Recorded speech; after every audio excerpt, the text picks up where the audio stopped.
lot of people, and even a lot of businesses say, well, gosh, we train our people. Who's ever done this? You train your person, they do well for a while, and then they drop off in their skill set. I don't care if it's sales, I don't care if it's a technical skill, you know, having to do with accounting or something on the computer. Who's experienced this with people you work with? Say I.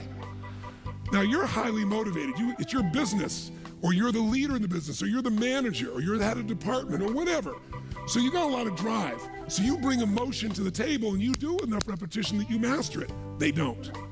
If you give up on them, you're losing and missing out on what it takes to train someone. So here's how training looks. In the beginning of training, when you first start doing something, how fast do people learn and make shifts? Slow or rapid? Huge rapid change happens, right? There's this giant growth that occurs. Now, what eventually happens to anybody when they start to learn something? A new sport, a new business, a new relationship, what do they get to? What do you call it? Plateau. So think of it this way. Some people, their philosophy of life is dabbling. Here's what a dabbler does. They take on a sport like, let's say, tennis, and when they're brand new, they know nothing about tennis. They don't know how to hold the racket, they don't know how to swing, they don't know how to keep score. They think love is an emotion when it's a zero, right? There's nothing, right? But from not knowing anything, in a short time with a little bit of training, do they get pretty damn good, yes or no? If this is 100% mastery and this is zero, they might go to 20 or 30% growth like that within a few days, a few weeks. How many follow what I'm saying here? Say I. Now what's interesting is, will they top out, yes or no? There'll be a point in which they plateau. What's a plateau?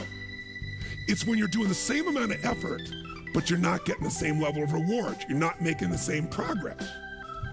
So in the beginning, how hard is it to make progress when you're a brand new company? I mean, creating a product is progress. Selling your first customers is progress. Getting your first account is progress. Pretty easy, right? When you're in a new relationship, just learning about each other and connecting and being intimate, there's progress, right? In playing tennis, taking up a sport, there's so much progress. But in every human being's experience, there's a point where you're working just as hard, but not making so much progress, and people don't like that. That's why I told you this. And what some people do at that point, if they're a dabbler, they decide to quit. This is obviously the wrong job for me. This is obviously the wrong sport. This is obviously the wrong partner. I shouldn't be in a relationship with this person. The minute they get to a point where they're not being fed, their ego is not being fed, they're not growing, they quit. And so if this was, for example, a dabbler who was in a position of tennis, they might quit tennis and now they say, you know what, I'm not a tennis player, I'm gonna do racquetball. And they get so excited about racquetball because like, oh, this is cool, look at this, because within a few days, what happens for everybody? They start from zero and what happens?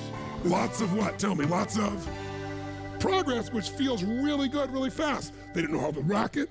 They didn't know how to turn. There were walls all around them and a ceiling. In a few days, bam, they're smashing off the back wall and the side wall. They're doing things Z's. And I mean, it's really cool. Plus, they get a new outfit and stuff, so they look cool. They got goggles. They joined a new club. There's all this progress and stuff. So guess what? Grow, grow, grow, grow, grow. Everything's great, great, great, great, great.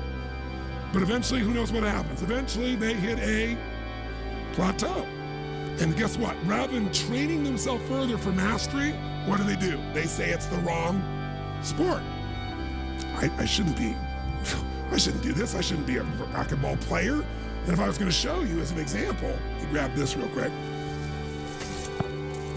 If they've gone out and they've made all this progress, they're real happy. They go, go, go. They're growing, growing, growing. Boink, they hit this plateau. Wrong sport. Not a tennis player. Go play this, boink, racquetball, all of a sudden, working hard, not getting a result, wrong thing, wrong relationship, wrong job, wrong mission. So then they go out and play golf and they go, boom. They don't even get the progress. And they go, I didn't need to use the F word that many more times in my life, right? You know, different piece. Now that's what a dabbler does. And by the way, dabblers by their nature are unhappy. Think about this.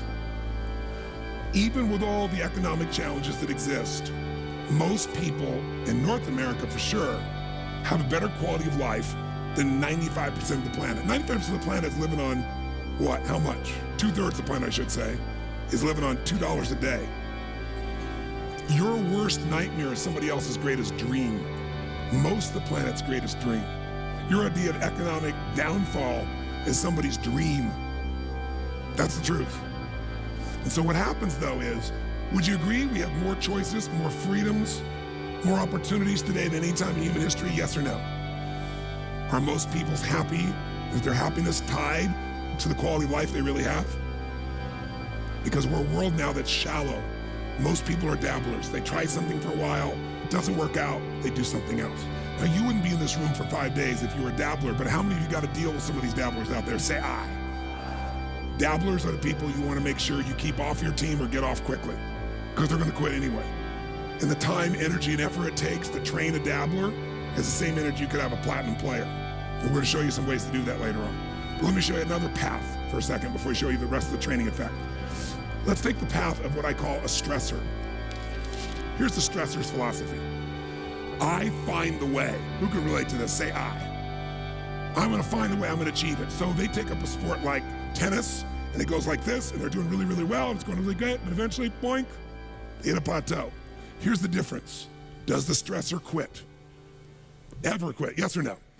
Absolutely not. What does the stressor do when it doesn't work out? What do they do? Do they settle for it?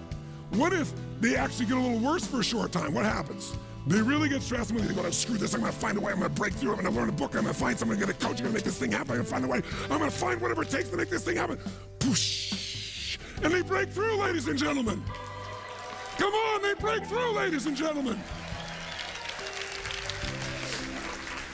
Who knows what I'm talking about here? Say I.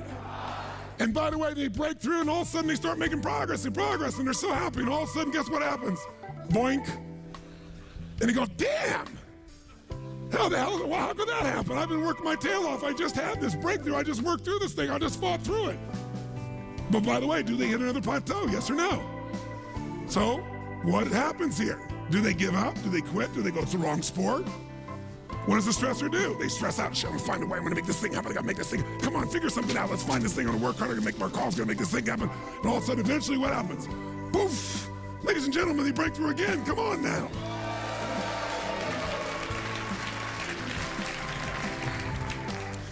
And by the way, they eventually get where they want to be. The problem is, they're so stressed out by the time they get there, they're so exhausted, they can't enjoy it.